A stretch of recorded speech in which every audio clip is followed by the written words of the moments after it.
No Longer Human by Osamu Dazai. Translated by Donald Keene.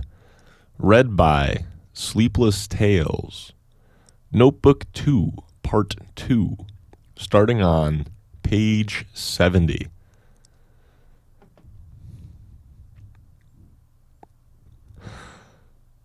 Even when my father and I were living in the same house, he was kept so busy receiving guests or going out that sometimes 3 or 4 days elapsed without our seeing each other. This, however, did not make his presence any less oppressive and intimidating. I was just thinking, without as yet daring to propose it, how I would like to leave the house and find lodgings elsewhere, when I learned from our old caretaker that my father apparently intended to sell the house. Father's term of office as a member of the Diet would soon expire, and, doubtless for many reasons, he seemed to have no intention of standing for election again. Perhaps, I do not pretend to understand my father's thoughts any better than those of a stranger, he had decided to build a retreat somewhere at home. He never had felt much affection for Tokyo, and he must have concluded that it was pointless to maintain a house with servants just for the convenience of a mere college student like myself. At any rate, the house was sold before long, and I moved to a gloomy room in an old lodging house in Hongo, where I was immediately beset by financial worries. My father had been giving me a fixed allowance for spending money each month. It would disappear in 2 or 3 days' time, but there had always been cigarettes, liquor, and fruit in the house, and other things, books, stationery, and anything in the way of clothing, could be charged at shops in the neighborhood. As long as it was one of the shops my father patronized, it made no difference, even if I left the place without offering so much as a word of explanation. Then, suddenly, I was thrown on my own in lodgings, and had to make ends meet on the allowance doled out each month from home. I was quite at my wits' end. The allowance disappeared in the customary 2 or 3 days, but I would be almost wild with fright and despair. I sent off barrages of telegrams begging for money of my father, my brothers, and my sisters in turns. In the wake of the telegrams went letters giving details. The facts as stated in the letters were absurd fabrications without exception. I thought it was a good strategy to make people laugh when asking favors of them. Under Horiki's tutelage, I also began to frequent the pawn shops. Despite everything, I was chronically short of money. And I was incapable of living all by myself in these lodgings, where I didn't know a soul. It terrified me to sit by myself quietly in my room. I felt frightened, as if I might be set upon or struck by someone at any moment. I would rush outside, either to help in the activities of the movement or to make the round of the bars with Horiki, drinking cheap sake wherever we went. I almost completely neglected both my schoolwork and my painting. Then, in November of my second year in college, I got involved in a love suicide with a married woman older than myself. This changed everything. I had stopped attending classes and no longer devoted a minute of study to my courses. Amazingly enough, I seemed nevertheless to be able to give sensible answers in the examinations, and I managed somehow to keep my family under the delusion that all was well. But my poor attendance finally caused the school to send my brother a confidential report. My elder brother, acting on behalf of my father, thereupon addressed me a long, sternly phrased letter, warning me to change my ways. More pressing causes of grief to me were my lack of money and the jobs required of me by the movement, which had become so frequent and frenetic that I could no longer perform them half in the spirit of fun. I had been chosen leader of all the Marxist student action groups in the schools of central Tokyo. I raced about here and there, maintaining liaison. In my raincoat pocket, I carried a little knife I had bought for use in the event of an armed uprising. I remember now that it had a delicate blade hardly strong enough to sharpen a pencil. My fondest wish was to drink myself into a sound stupor, but I hadn't the money. Requests for my services came from the party so frequently that I scarcely had enough time to catch my breath.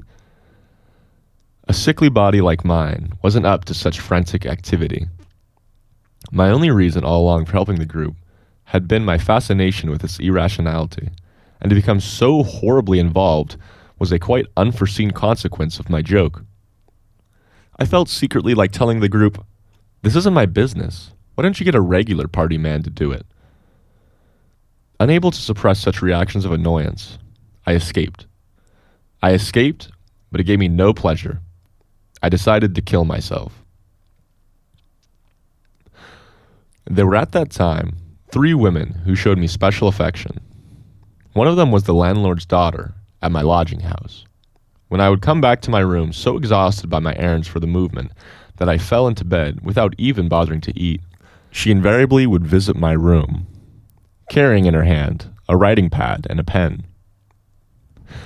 "Excuse me, it's so noisy downstairs with my sister and my little brother that I can't collect my thoughts enough to write a letter." She would seat herself at my desk and write, sometimes for over an hour. It would have been so much simpler if I just lay there and pretended not to be aware of her. But the girl's looks betrayed only too plainly that she wanted me to talk. And though I had not the least desire to utter a word, I would display my usual spirit of passive service. I would turn over on my belly with a grunt and, puffing on a cigarette, begin, "I'm told that some men heat their bathwater by burning the love letters they get from women. Oh, how horrid! It must be you. As a matter of fact, I have boiled milk that way. And drunk it, too. What an honor for the girl. Use mine next time." If only she would go. Quickly. Letter, indeed. What a transparent pretext that was. I'm sure she was writing the alphabet for the days of the week and the months. "Show me what you've written," I said, although I wanted desperately to avoid looking at it. "No, I won't," she protested. "Oh, you're dreadful." Her joy was indecent enough to chill all feeling for her. I thought up an errand for her to do. "Sorry to bother you, but would you mind going down to the drugstore and buying me some sleeping tablets? I'm overexhausted. My face is burning, so I can't sleep. I'm sorry. And about the money?" That's all right. Don't worry about the money." She got up happily. I was well aware that it never offends a woman to be asked to do an errand. They are delighted if some man deigns to ask them for a favor. The second girl interested in me was a comrade, a student in a teacher's training in college. My activities in the movement obliged me, distasteful as it was, to see her every day. Even after the arrangements for the day's job had been completed, she doggedly tagged along after me. She bought me presents, seemingly at random, and offered them with the words, "I wish you would think of me as your real sister." Wincing at the affection, I would answer, I do, and force a sad little smile. I was afraid of angering her, and my only thought was to temporize somehow and put her off. As a result, I spent more and more time dancing attendance on that ugly, disagreeable girl. I let her buy me presents. They were without exception in extraordinarily bad taste, and I usually disposed of them immediately to the postman or the grocery boy. I tried to look happy when I was with her, and made her laugh with my jokes. One summer evening, she simply wouldn't leave me. In the hope of persuading her to go, I kissed her when we came to a dark place along the street. She became uncontrollably, shamefully excited. She hailed a taxi and took me to the little room the movement secretly rented in an office building. There we spent the whole night in a wild tumult. What an extraordinary sister I have, I told myself with a wry smile. The circumstances were such that I had no way of avoiding the landlord's daughter or this comrade. Every day we bumped into one another. I could not dodge them, as I had various other women in the past. Before I knew what was happening, my chronic lack of assurance had driven me willy-nilly into desperate attempts to ingratiate myself with both of them. It was just as if I were bound to them by some ancient debt. It was at this same period that I became the unexpected beneficiary of the kindness of a waitress in one of those big cafes on the Ginza. After just one meeting, I was so tied by gratitude to her that worry and empty fears paralyzed me. I had learned by this time to simulate sufficiently well the audacity required to board a streetcar by myself, or to go to the kabuki theater, or even to a cafe without any guidance from Horiki. Inwardly, I was no less suspicious than before of the assurance and the violence of human beings, but on the surface, I learned bit by bit the art of meeting people with a straight face. No, that's not true. I have never been able to meet anyone without an accompaniment of painful smiles, the buffoonery of defeat. What I had acquired was the technique of stammering somehow, almost into a daze, the necessary small talk. Was this a product of my activities on behalf of the movement, or of women, or liquor? Perhaps it was chiefly being hard up for cash that perfected this skill. I felt afraid, no matter where I was. I wondered if the best way to obtain more surcease from this relentless feeling might not be to lose myself in the world of some big cafe, where I would be rubbed against by crowds of drunken guests, waitresses, and porters. With this thought in my mind, I went one day alone to the cafe on the Ginza. I had only 10 yen on me. I said with a smile to the hostess who sat beside me, "All I've got is 10 yen. Consider yourself warned." "You needn't worry." She spoke with a trace of a Kansai accent. It was strange how she calmed my agitation with those few words. No, it was not simply because I was relieved of the necessity of worrying about money. I felt rather as if being next to her in itself made it unnecessary to worry. I drank the liquor. She did not intimidate me, and I felt no obligation to perform my clownish antics for her. I drank in silence, not bothering to hide the taciturnity and gloominess which were my true nature. She put various appetizers on the table in front of me. "Do you like them?" I shook my head. "Only liquor?" "I'll have a drink too." It was a cold autumn night. I was waiting at a sushi stall back of the Ginza for Tsuneko. That, as I recall, was her name. But the memory is too blurred for me to be sure. I'm the sort of person who can forget even the name of the woman with whom he attempted suicide. To get off from work, the sushi I was eating had nothing to recommend it. When I have forgotten her name, should I be able to remember so clearly how bad the sushi tasted? And I can recall with absolute clarity the close-cropped head of the old man. His face was like a snake's, wagging from side to side as he made the sushi, trying to create the illusion that he was a real expert. It has happened to me 2 or 3 times since that I've seen on the streetcar which seemed to be a familiar face, and wondered who it was, only to realize at the start that the person opposite me looked like the old man from the sushi stall. Now, when her name and even her face are fading from my memory, for me to be able to remember so clearly that old man's face that I could draw it is surely a proof of how bad the sushi was and how it chilled and distressed me. I should add that even when I have been taken to restaurants famous for sushi, I have never enjoyed it much. Tsuneko was living in a room she rented on the 2nd floor of a carpenter's house. I lay on the floor, sipping tea, propping my cheek with one hand as if I had a horrible toothache. I took no pains to hide my habitual gloom. Oddly enough, she seemed to like seeing me lie there that way. She gave me the impression of standing completely isolated. An icy storm whipped around her, leaving only dead leaves careening wildly down. As we lay there together, she told me that she was 2 years older than I, and that she came from Hiroshima. I've got a husband, you know.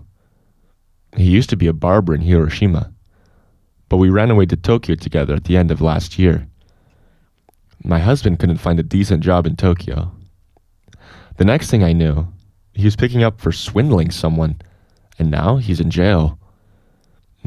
I've been going to the prison every day, but beginning tomorrow, I'm not going anymore. She rambled on, but I've never been able to get interested when women talk about themselves. It may be because women are so inept at telling a story. That is, because they place the emphasis in the wrong places, or for some other reasons. In any case, I've always turned them a deaf ear. I feel so unhappy. I'm sure this one phrase whispered to me would arouse my sympathy more than the longest, most painstaking account of a woman's life. It amazes and astonishes me that I've never once heard a woman make this simple statement. This woman did not say, "I feel so unhappy," in so many words, but something like a silent current of misery, an inch wide, flowed over the surface of her body.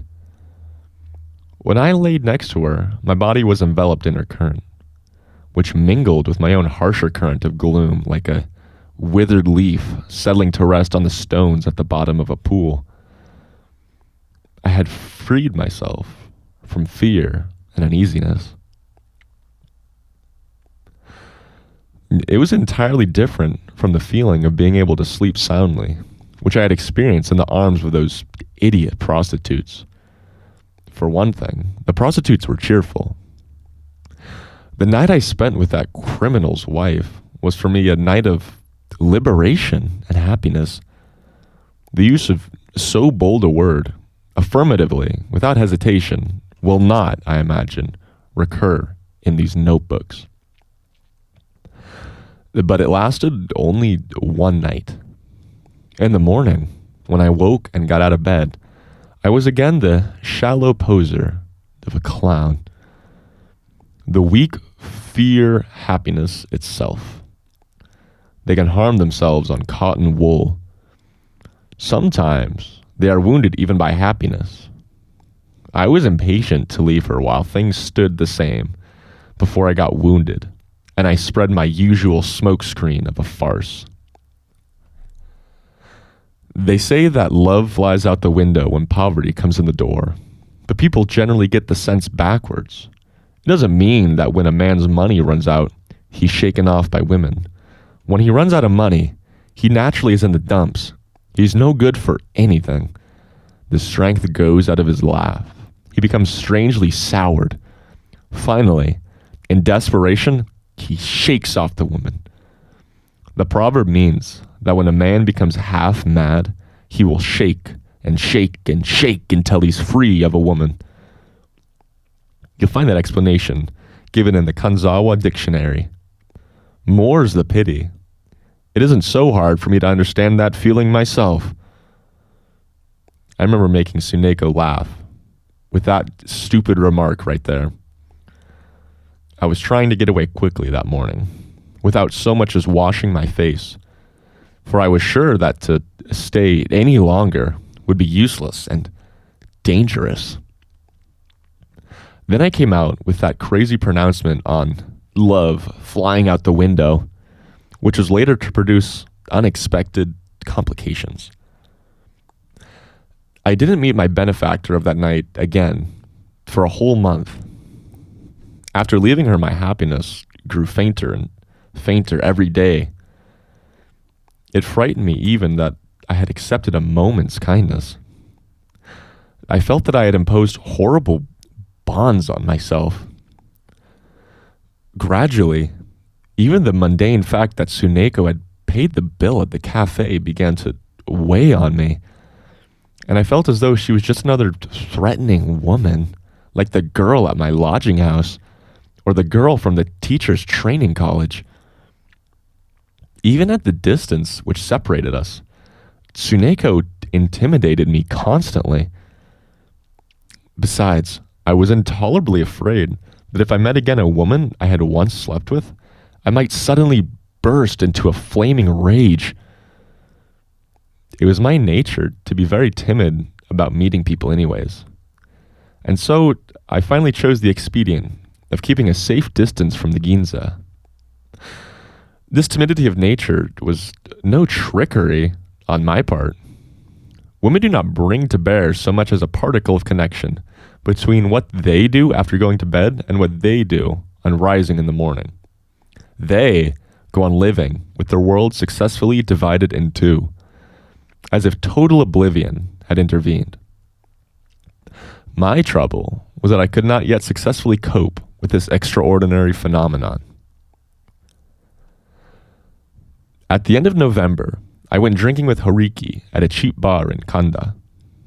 We had no sooner staggered out of the bar than my evil companion began to insist that we continue our drinking somewhere else. We had already run out of money, but he kept badgering me. Finally, and this was because I was drunker and bolder than usual, I said, "All right, I'll take you to the land of dreams. Don't be surprised at what you see. Wine, women, song.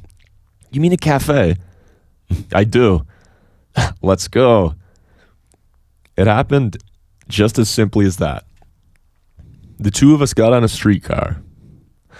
Horiki said in high spirits, "I'm starved for a woman tonight. Is it all right to kiss the hostess?" I was not particularly fond of Horiki when he played the drunk that way. Horiki knew it, and he deliberately labored the point. "All right, I'm going to kiss her. I'm going to kiss whichever hostess sits next to me. All right?" "It won't make any difference, I suppose." "Thanks, I'm starved." We got off at the Ginza and walked into the cafe of the wine, women, song. I was virtually without a penny, and my only hope was that Tsuneko would show. Horiki and I sat down at a vacant booth, facing each other. Tsuneko and another hostess immediately hurried over. The other girl sat next to me, and Tsuneko plopped herself right beside Horiki. I was taken aback. Tsuneko is going to be kissed in another few minutes. It wasn't that I regretted losing her. I've never had the faintest craving for possessions. Once in a while, it is true, I have experienced a vague sense of regret at losing something, but never strongly enough to affirm positively or to contest with others my rights of possession. This was so true of me that some years later, I even watched in silence when my own wife was violated. I have tried insofar as possible to avoid getting involved in the sordid complications of human beings. I've been afraid of being sucked down into their bottomless whirlpool. Tsuneko and I were lovers of just one night. She did not belong to me.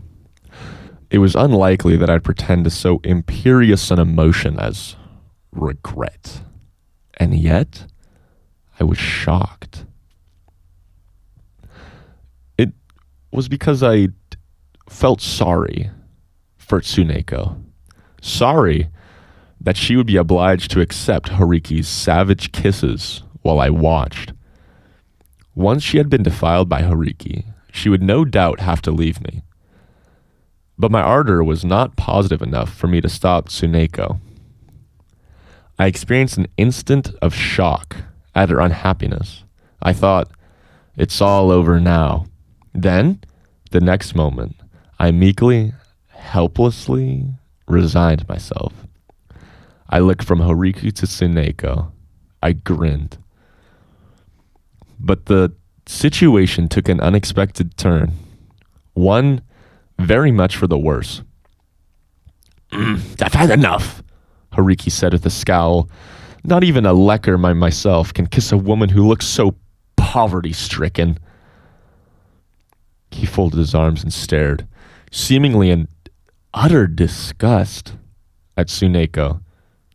Then he forced a smile. Some liquor. I haven't got any money. I spoke under my breath to Tsuneko. I felt I wanted to drink till I drowned in it. Tsuneko was, in the eyes of the world, unworthy even of a drunkard's kiss. A wretched woman who smelled of poverty. Astonishingly, incredibly enough, this realization struck me with the force of a thunderbolt. I drank more that night than ever before in my life. More. My eyes swam with drink, and every time Tsuneko and I looked in each other's face, we gave a pathetic little smile. Yes, just as Horiki had said, she really was a tired, poverty-stricken woman, and nothing more. But this thought itself was accompanied by a welling up of a feeling of comradeship for this fellow sufferer from poverty. The clash between rich and poor is a hackneyed enough subject, but I am now convinced that it really is one of the eternal themes of drama. I felt pity for Tsuneko. For the first time in my life, I was conscious of a positive, feeble movement to love in my heart. I vomited, passed out. This is also the first time I'd ever drunk so much as to lose consciousness. When I woke, Tsuneko was sitting by my pillow. I had been sleeping in her room on the second floor of the carpenter's house. I thought you were joking when you told me that love flew out the window when poverty came in the door. Were you serious? You didn't come anymore. What a complicated business it is, love, poverty. Suppose I work for you?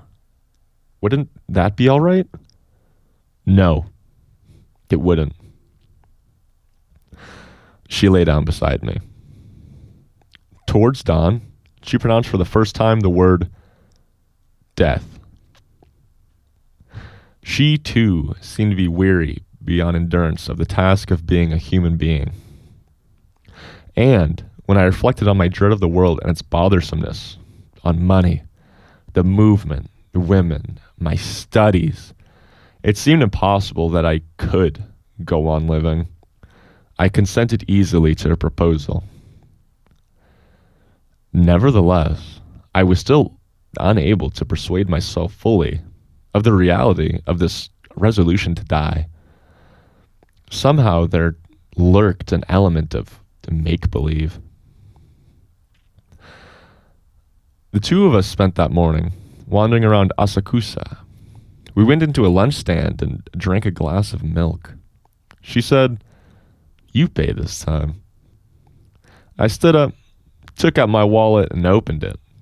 3 copper coins. It was less shame than horror that assaulted me at that moment. I suddenly saw, before my eyes, my room in the lodging house.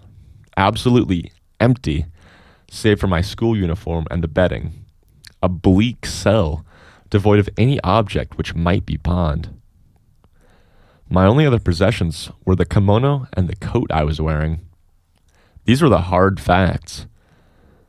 I perceived with clarity that I could not go on living. As I stood there hesitating, she got up and looked inside my wallet. "Is that all that you have?" Her voice was innocent, but it cut me to the quick.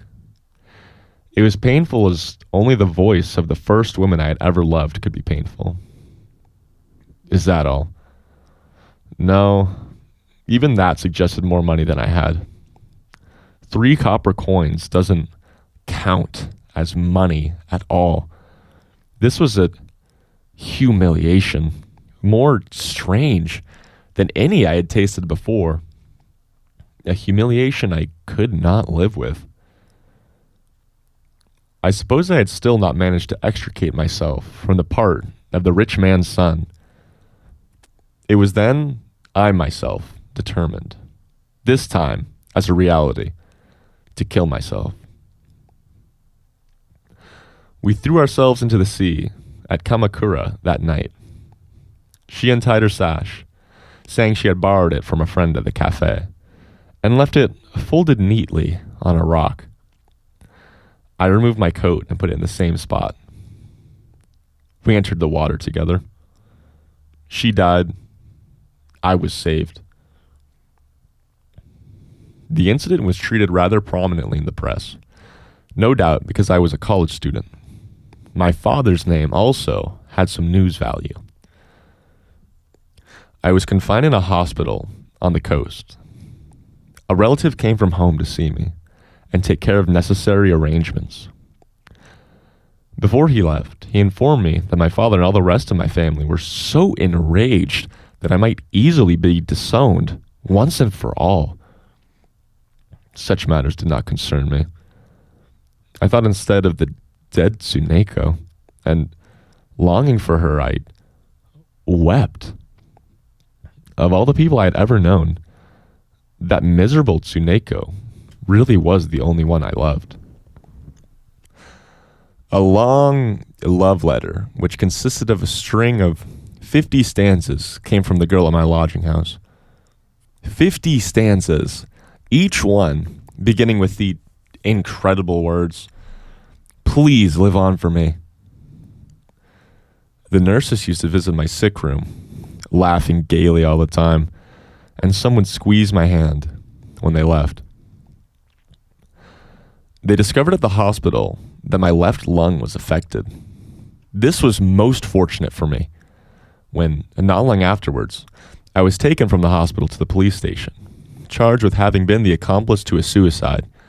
I was treated as a sick man by the police, and quartered not with the criminals, but in a special custody room. Late that night, the old policeman standing duty in the next room over softly opened the door. "Hey," he called to me, "you must be cold. Come here, next to the fire." I walked into his room, sat on a chair, and warmed myself by the fire. I feigned an air of utter dejection. "You miss her, don't you?" "Yes," I answered in a particularly faint and faraway voice. That's human nature, I guess." His manner had become increasingly self-important. "Where was it you first took up that woman?" The question was weighted with an authority almost indistinguishable from that of a judge. My jailer, despising me as a mere child who wouldn't know the difference, acted exactly as if he were charged with the investigation. No doubt, he was secretly hoping to while away the long autumn evening by extracting from me a confession in the nature of a pornographic story. I guessed his intent at once, and it was all I could do to restrain the impulse to burst out laughing in his face.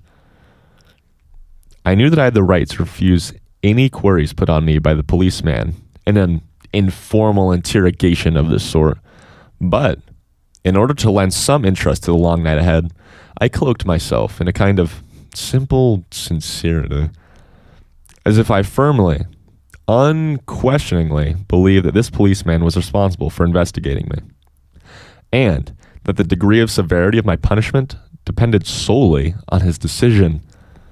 I made up a confession absurd enough to satisfy, more or less, his prurient curiosity.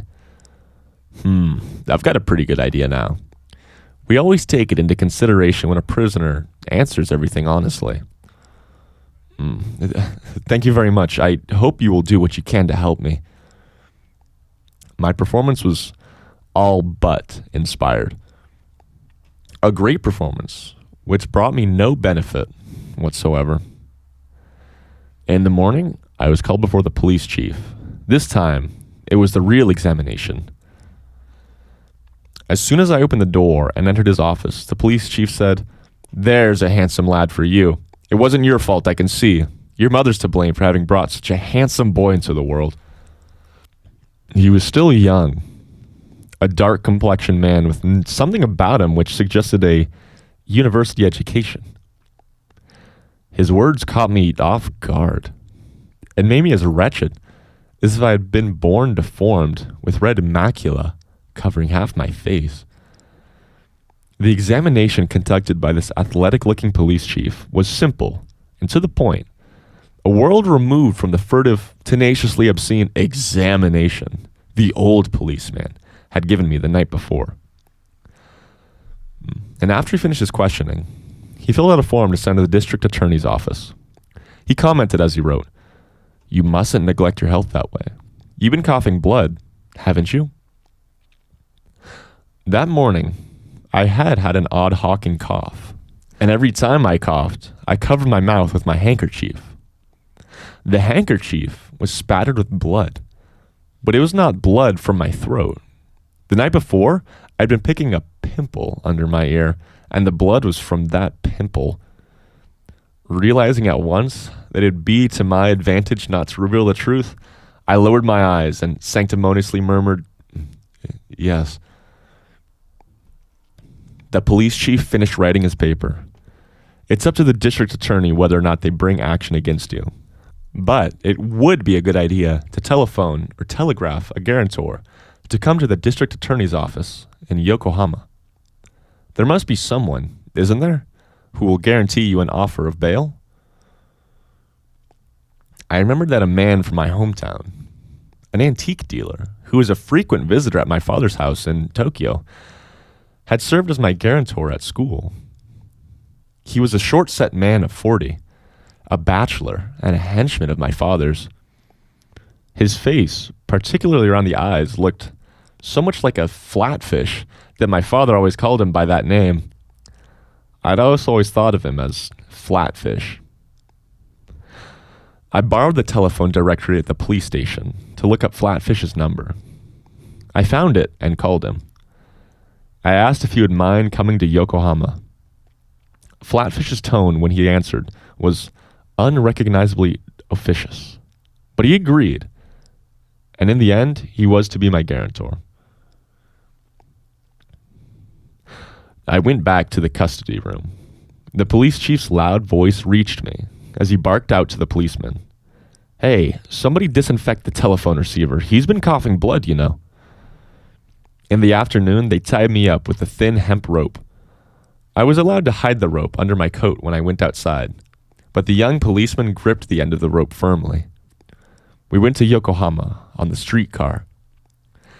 The experience hadn't upset me in the least. I missed the custody room in the police station, and even the old policeman. What, I wonder, makes me that way? When they tied me up as a criminal, I actually felt relieved, a calm, relaxed feeling.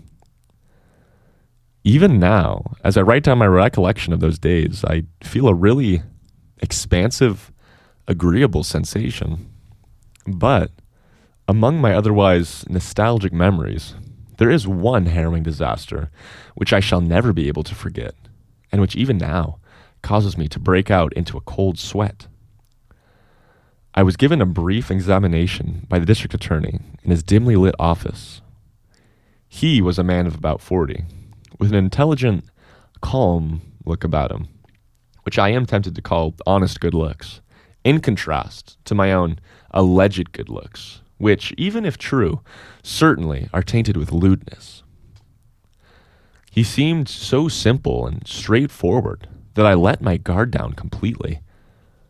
I was listlessly recounting my story when suddenly I was seized with another fit of coughing. I took out my handkerchief.